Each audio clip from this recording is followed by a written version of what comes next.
Yeah, hit the sign, of course. And it's wiggling. Stop wiggling.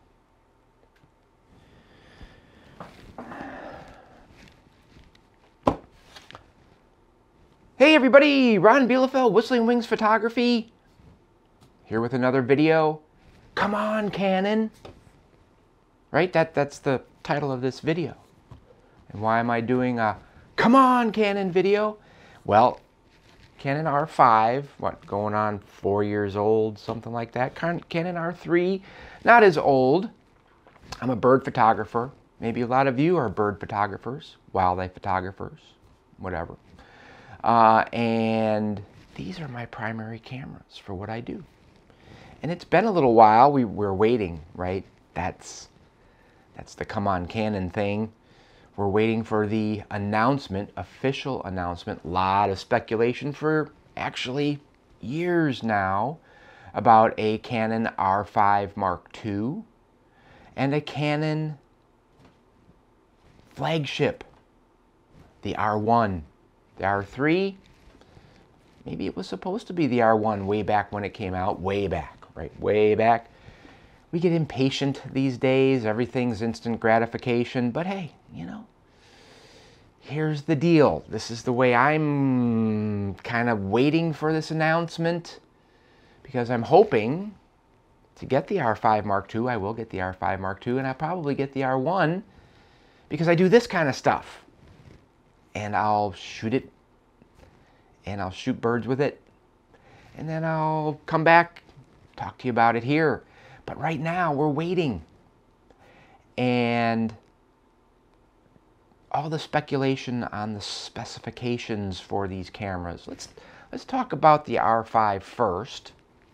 It's the oldest camera, full-frame camera, really, that Canon has in its lineup that has anything to do with shooting wildlife and birds in my mind.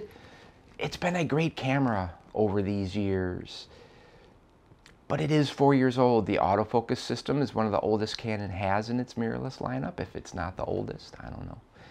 It's good. It is good for its time, and it's still good. The R3 is better. Okay, so here's the conundrum I have when I'm out shooting these days. I love us bird photographers, wildlife photographers, but especially bird photographers. Small little birds, fast flying birds, stuff. Autofocus performance really matters. And although it's good. The autofocus system in this camera, the R5, is good. The R3 is better. But it's only 24 megapixels. We need both. Bird photographers, as bird photographers, we need the best of both worlds. And up to this point, I don't have it, I don't think, from Canon. If I want 45 megapixels, I shoot the R5, but what if I want 45 megapixels and I need really fast autofocus performance and accurate autofocus performance because I'm shooting these little fast guys, or big fast guys, or just, you know. But then if I need that autofocus system, which the R3 is quite a bit better, admit it. If you shot both, you know the R3 is faster. It's got a better autofocus system overall, more flexible. So then I'm torn. I want to shoot this camera, but then I only have 24 megapixels. Well, you say only 24 minutes. You know, not too long ago, we were happy to shoot 16, 18, 20. I know. But those days have kind of gone by. All right? And we can shoot 45 megapixels now with great image quality, great dynamic range, great ISO performance. And I want both. I want the autofocus system of the R3. I bet you the R1 and the R5 Mk will bring out maybe even a better autofocus system than the R3. And I want 45 megapixels. Hey, I'd even be happy with 32 megapixels, something a little bit more than 24, because it's not just about cropping in. We do have to crop in though, as bird photographers. But it's also about all the unbelievable detail, the resolution that higher megapixels can put on your bird when it is big in the frame, and you can take advantage of almost all those megapixels on the subject itself.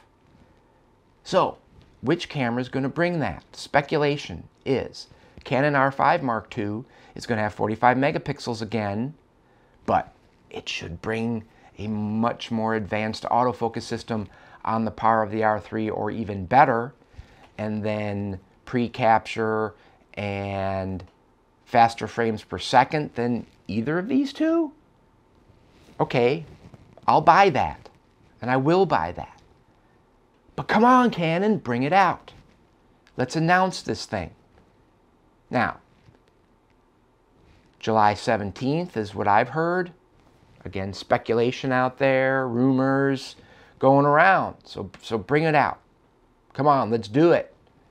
And make them available quickly after the announcement for order, pre-order, whatever you want to call it, and then actually have enough of them to satisfy the demand.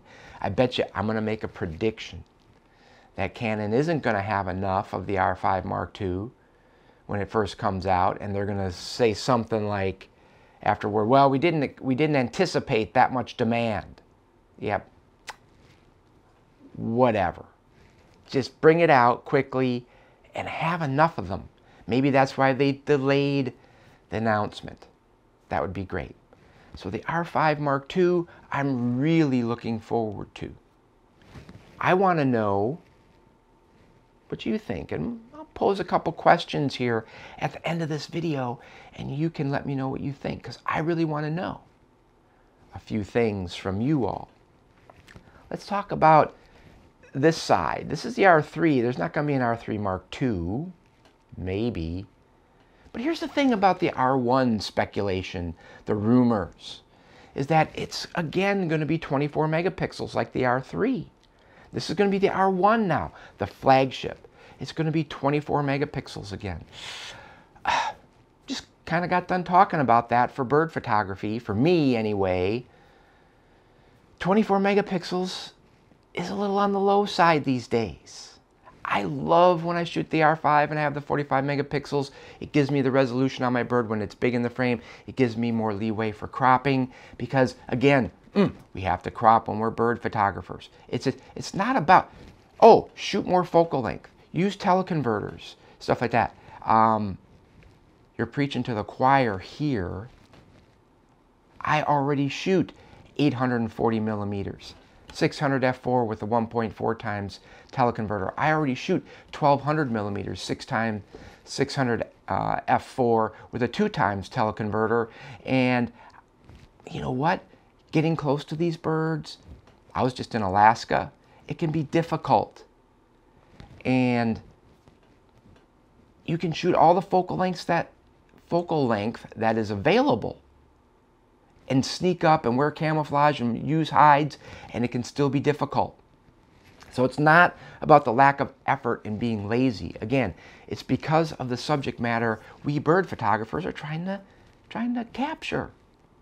And we also want more resolution on our subjects when they are big in the frame. It works that way too.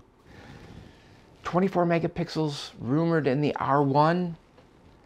Here's what everybody's saying, forums and things. Why is Canon doing this? Well, they do market research, lots of market research. Of course they do.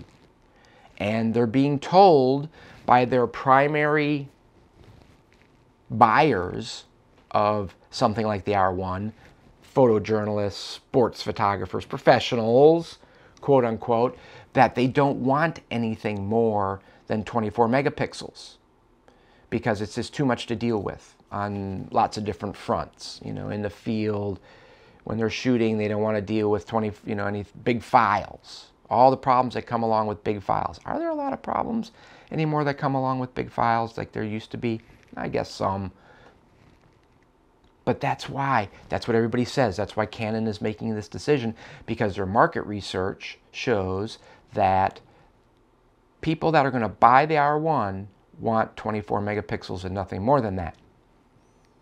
They want speed and autofocus speed and accuracy. They want frames per second speed more than resolution. What do you think as a bird photographer, as a wildlife photographer? You know, I'm wondering about, I do a lot of tours. I take a lot of people out to do bird photography, wildlife photography. And some of them are professionals, quote unquote. What's the definition of a professional anyway? You make money at your photography? That's one aspect of being a professional. I think also there's expertise in a certain subject to become a professional. But anyway, some of these people I take out are professionals, but some are just very, very avid enthusiasts. Many of them are, or maybe we should call them obsessed, like me. Enthusiast about birds and wildlife photography, and a lot of those people have the top of the line camera body that any particular company makes, whether it be Sony, Nikon, Olympus, or Canon. Their top of the line flagship bodies are being purchased by these people, a lot of them. I'd like to see the numbers. I'm gonna see if I can find them, about the number of people in the wildlife photography genre, bird photography genre, whatever, that purchase the top of the line camera models from a company. I bet you it's pretty big. You know how popular bird and wildlife photography is now? It's really popular. I wouldn't be surprised if there's more wildlife photographers and bird photographers than there are professional sports and journalist photographers now. Things have changed greatly in that realm. The journalists, the pro sports photographers. A lot of these companies have cut way back on staff photographers and stuff. I'm wondering about Canon's market research anymore and how accurate it is. What do you want to see from the R5 Mark II and the new R1 that I really think is replacing the R3? I mean, you're not going to bring out an R1 that's 24 megapixels and then bring out an R3 Mark II that's 24 megapixels. That doesn't make much sense to me. Anyway, does it make sense to you? What do you want to see in the new R1 and the new R5 Mark II, principally when it comes to autofocus and resolution? I want to know if you're going to be happy with an R1 at 24 megapixels, being a wildlife/bird photographer. I mean, the R5 Mark II may satisfy us as wildlife and bird photographers, and we don't even have to really worry about what the R1 brings out. But hey, if the R1 has a lot of really unbelievable stuff going on in it that the R5 Mark II doesn't, and it could have been done at 45 megapixels or at least 32 megapixels, but they decided to do it at 24 for segmenting things. Can't have two 45 megapixel cameras here going up against each other. Would you wanted the R1 to be 45 or 32 megapixels with all those bells and whistles?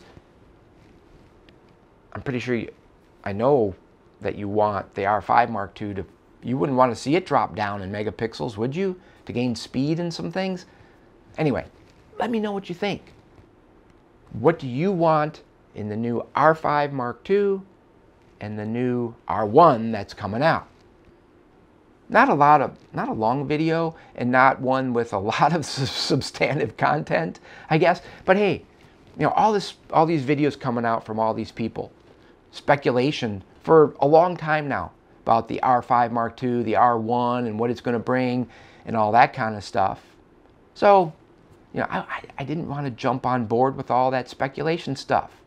My background is as a scientist. I like to see data.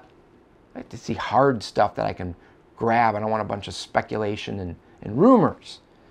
But we're getting really close now. July 17th, again. Don't put it off any further, Canon. Just announce these cameras, bring them out, so we can get out in the field and start using them, evaluating them, taking great imagery with them. You know they're going to be good. You know Canon's quality, ergonomics, and all that is going to be really good. With that, I'll let you all go. I'm going to go out and shoot. Actually, I'm not. I'm going to make harnesses. I make a speed shooter harness system. I got to put in a little bit of a plug, right? Check it out at www.speed-shooter.com if you're interested in that. I also have a new line of shirts. I shoot Biff. Right? I shoot birds in flight. Yeah. You know, if you want to pick up a t-shirt, you can do that on my website as well. You never know. Might start a little bit of a community with the I Shoot Biff thing. So, hey, until next time, have great light. Be safe out there. Get great images. I'll see you soon.